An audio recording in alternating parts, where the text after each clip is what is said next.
Ready? Good afternoon. I am Gil Cedillo. This is the Housing Committee of Wednesday, August 22nd, 2018, room 1010, City Hall, the great city of Los Angeles, 200 North Spring Street. I welcome my colleague, Mr. Krikorian. Mr. Harris Dawson is not available for us today. And myself, we have quorum, and we're prepared to move forward with the agenda. We have public comment, and I'd like to invite up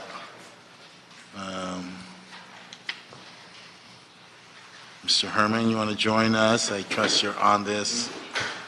And I've got Wayne and Herman.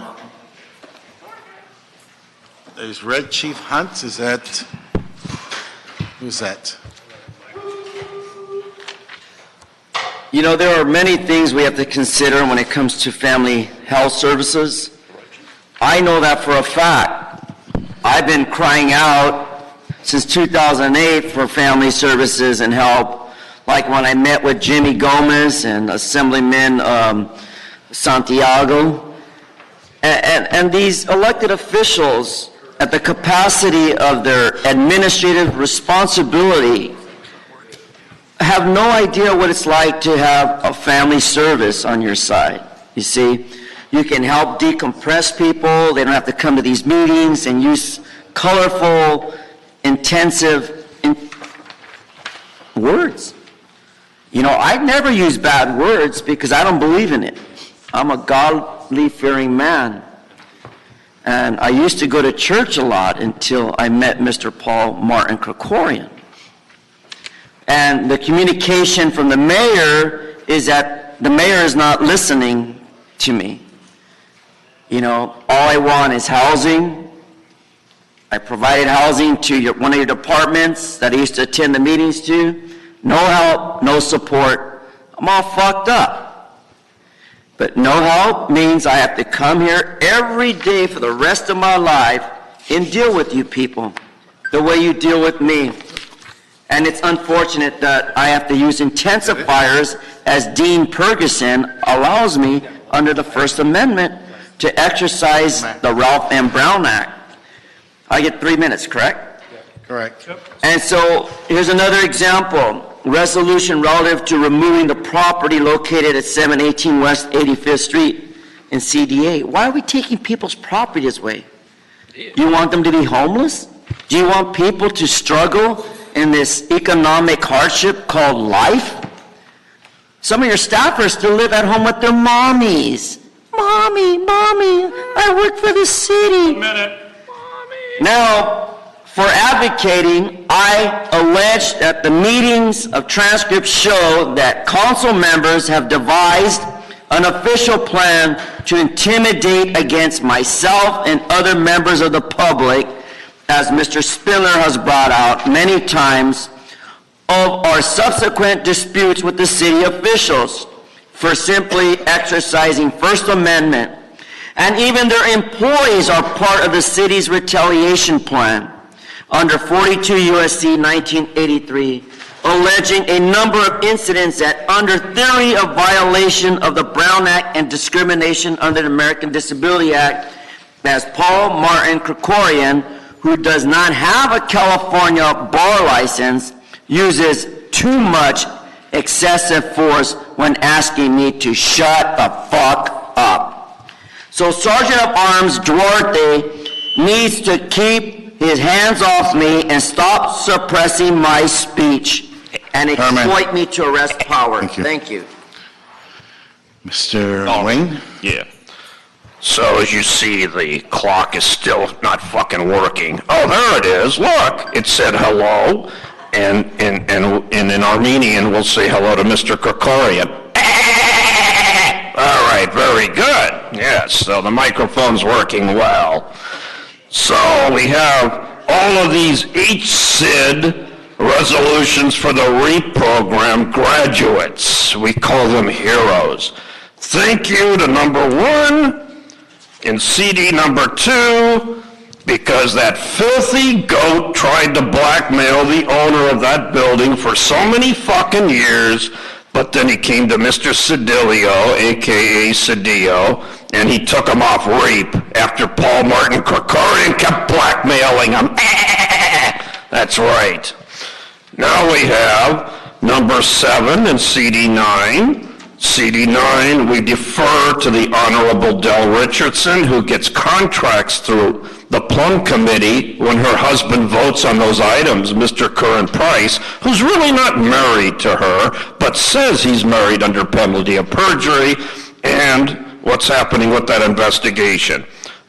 Jackie Lacey's still being blackmailed. Okay, nothing's happening. I know nothing. I know nothing. Now we get to number 10, the absent committee member, Marquizzy Harris Dawson. Yes, so he's been reaping and raping the rape people. Now the rape is over. On number 6, the rape has ended. Thank you very much for that. And of course, as we continue, we have appointments. Barbara Yaroslavsky to the Community and Family Services.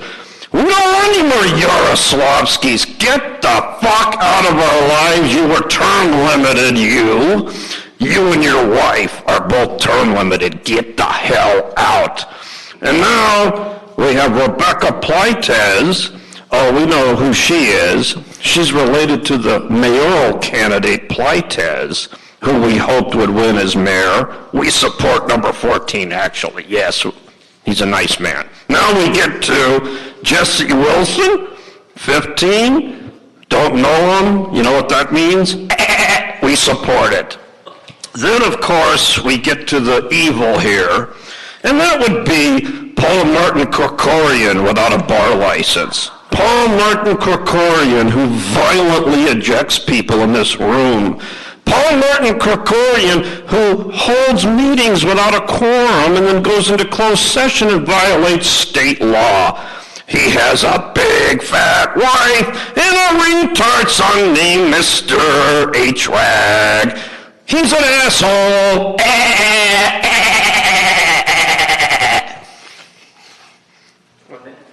Oh, does he get 1 minute? No, you're done. Yeah. Do I get 1 minute? Okay. Oh. Is that it? Okay, all right. There you go. Mr. Hunt? The Red Chief Hunt for the record. Please use the cards right now.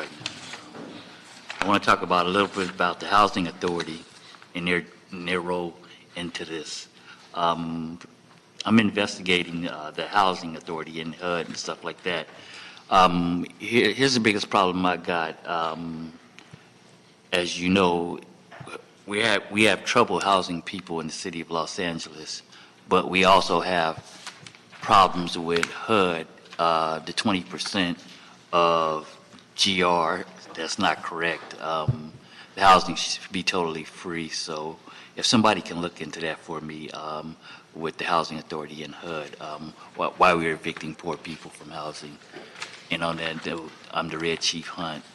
As far as I can see, everybody's doing a good job here. I don't do name calling and stuff like that. I just prepare you guys for what's really real and things like that. So if I can have a chairman or a council guy look into what's going on with the 20% from HUD and the Housing Authority. Thank you.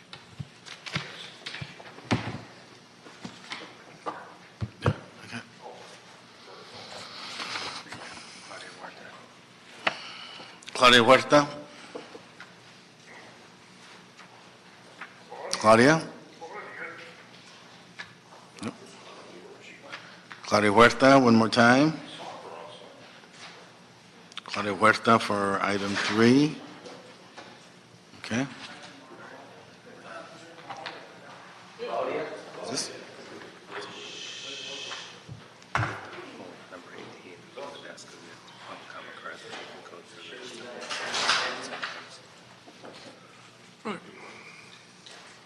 You just go through here, right?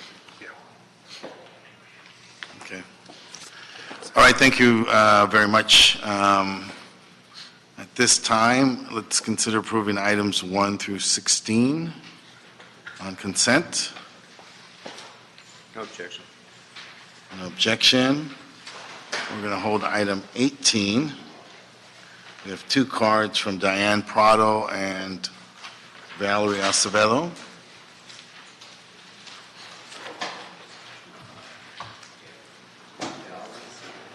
Item number 18 then, motion Koretz-Buscayano relative to instructing the HCI-DLLA to promulgate regulations applicable to all affordable housing finance programs, require developers and management of any building built with any public financing to permit residents to own pets, and to work with the Department of Animal Services and other interested parties to develop pet policies to ensure that the presence of pets in publicly financed buildings is managed in a responsible, safe, and harmonious manner.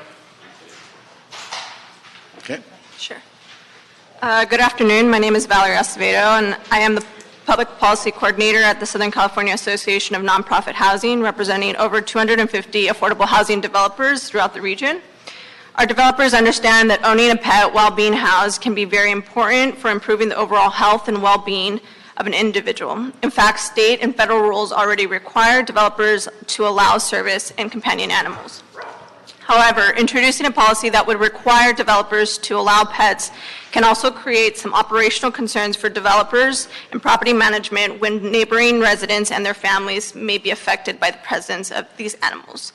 SCAMP recommends the council review SCAMP's comment letter that includes information gathered from affordable housing developers about the effects of pet policy on building operations and residents, and require a report back from HCID and the Personnel and Animal Welfare Committee about implementation considerations of the policy and the outlined policy implementation recommendations based on the stakeholder feedback. Do you mind if I finish? Please. Okay, sorry.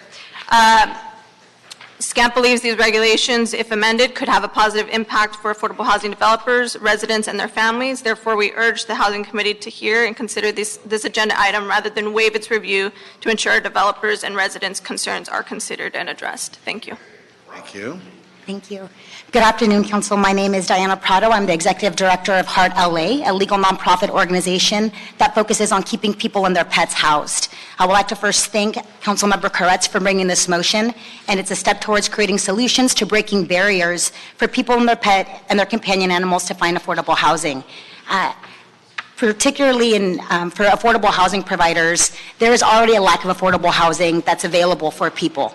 And to have the barrier of pets is an additional barrier that's unnecessary. In regards to the comments just recently made by Ms. Acevedo, there are already operational costs and operational policies that affordable housing providers need to follow in regards to federal and state law.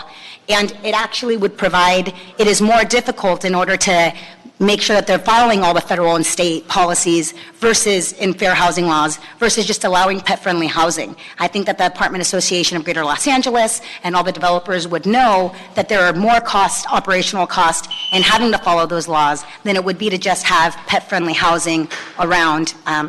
Lastly, the recent homeless count has shown that the number of, although the homeless has come down, the recent number of recently homeless has risen, and this is one step forward, again, towards creating more affordable housing for people and their pets, and we support this motion. Thank you so much. Okay. Any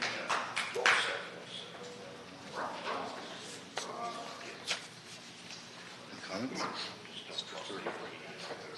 Okay. This is just asking for a report back. Yeah. Okay. We're gonna have a working group internally with stakeholders, factor it out. All right. So that's 18.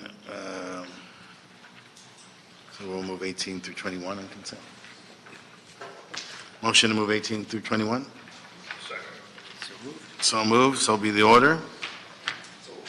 Okay, we have item 17. All righty.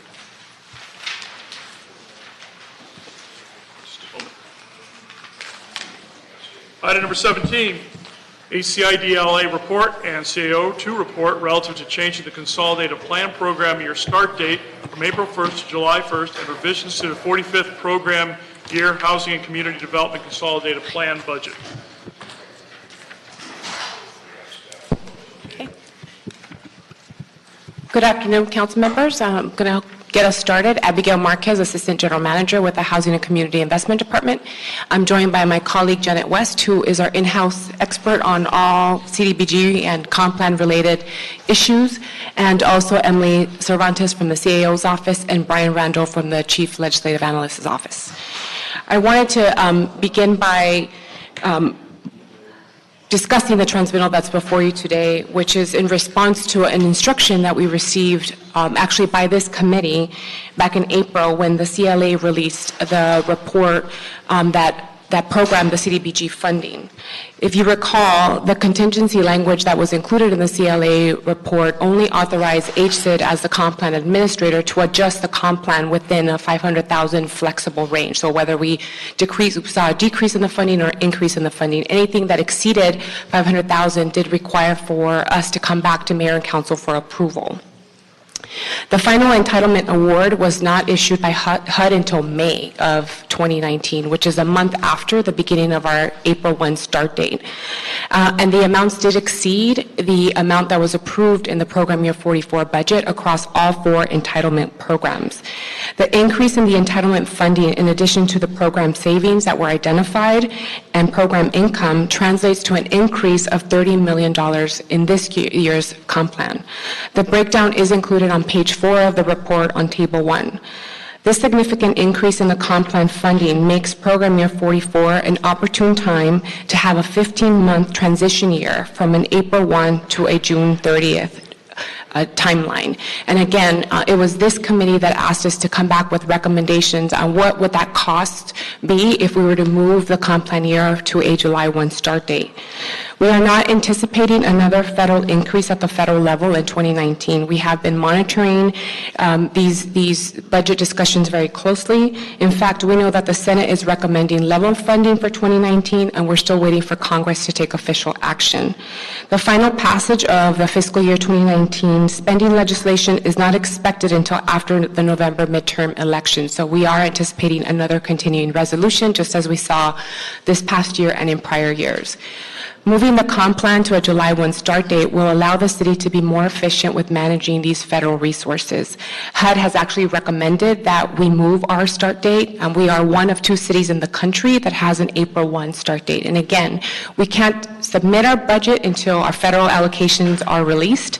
We didn't get our federal allocation award or the amount until May, which was a month after. We are now August 21st. We have not received our 2018 grant agreement from HUD. And if you recall, what we have been doing to try to move these projects forward is we've requested a bridge loan or a reserve fund loan by the city council and the mayor so that we can move these projects forward. We started with $13 million for our public service projects, and then we increased that last year to $19 million so that we can cover our neighborhood improvements and capital projects. And so we have been moving on these projects, but moving the comp plan year to a July 1 start date will reduce the dependency on the general fund for this bridge loan. That's our expectation. It was actually Mayor Reardon that moved the start date to an April 1, which did provide an advantage to the city at that time, but we've been at a disadvantage as a city since then because we're managing really a 12-month program in a 6-month time frame. Last year, in the 2017 grant agreement, we didn't have the physical ability to withdraw funding in our accounts until January of 2018 for a program year that ends, or was going to end on March 31st. Through this transmittal, we are requesting $2.7 million from the general fund to cover the gap. So that's the gap between April, May, and June to move us to a July 1 start date. And that will support a number of departments, such as the Department of Aging, the City Attorney, Economic and Workforce Development Department, LAHSA, and HCID. We have been working very closely with the council offices, with the CLA, with the CAO, and these impacted departments to really look at how we can reduce the impact on the general fund. Because we received the significant increase in entitlement funding this year is how we're able to cover. So if, again, you recall, we've had conversations about what we would need to move the comp plan year to a July 1 start date. 2 years ago, we projected we would need $19 million to move it to a July 1 start date. We have been shifting a lot of the major systems to a July 1 start date, so family source, business source, domestic violence. A lot of these major systems have already been moved to a July 1 start date, further reducing the impact to the general fund. And again, we're going to be working very closely with the CAO. The request for additional funding will be transmitted by each individual department through the financial status report, and they will be approving those requests for additional funding as needed. Good afternoon. Emily Cervantes from the Office of the CAO. Our office made some technical corrections to HSID's recommendations, but we concur with their recommendations as amended. However, I am revising the CAO's fiscal impact statement.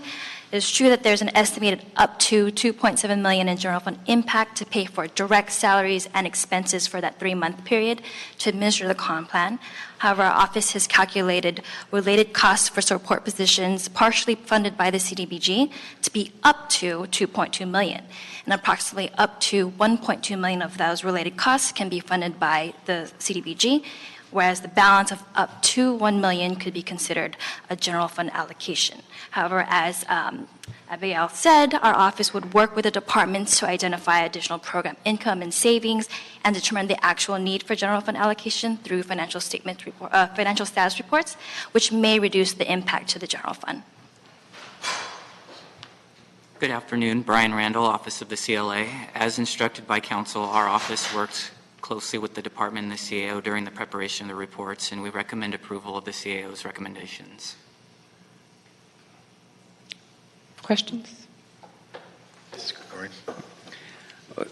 Thank you for the report, Mr. Chairman. This alignment has always made sense. It's always been a frustration every fiscal year that these 2 different fiscal years are not aligned, and it creates all sorts of year-end challenges for these programs and for our budgeting with the general fund as well. So the barrier has always been coming up with the upfront money to be able to fund the time period to align it, and this, I think, presents us a great opportunity to do it. And it's not lost money, because it's money that we pay now that we won't have to pay later. So I see it as being cost neutral. It may have a temporary dip in our reserve fund, which concerns me, but I know the CAO will figure that out in an FSR, and will keep us in a sound position with regard to the reserve fund. So I think this is long overdue. This is the time to grab the opportunity and to align these years. So I would support this. Anyone else? That's it? Yes. Okay, so we're going to move to adopt the CAO report as amended to include the following 2 additional instructions. Number 1, instruct HSID to report with the new timeline for mayor and council approval of the program year 45 con plan, and instruct HSID to review the attached list of recreation and parks projects for eligibility and timeliness in order to be considered for funding in the October mid-year reprogramming. Excellent. Very good. Good. I'm in receipt of the amendments, plus the revised fiscal impact statement, which will be incorporated in the final report. Thank you. All right. Is that it? That was the agenda? That is all, Mr. Chair. Thank you. Agenda's clear. Motion to adjourn. So move. So be the order. Thank you, everybody, for joining us.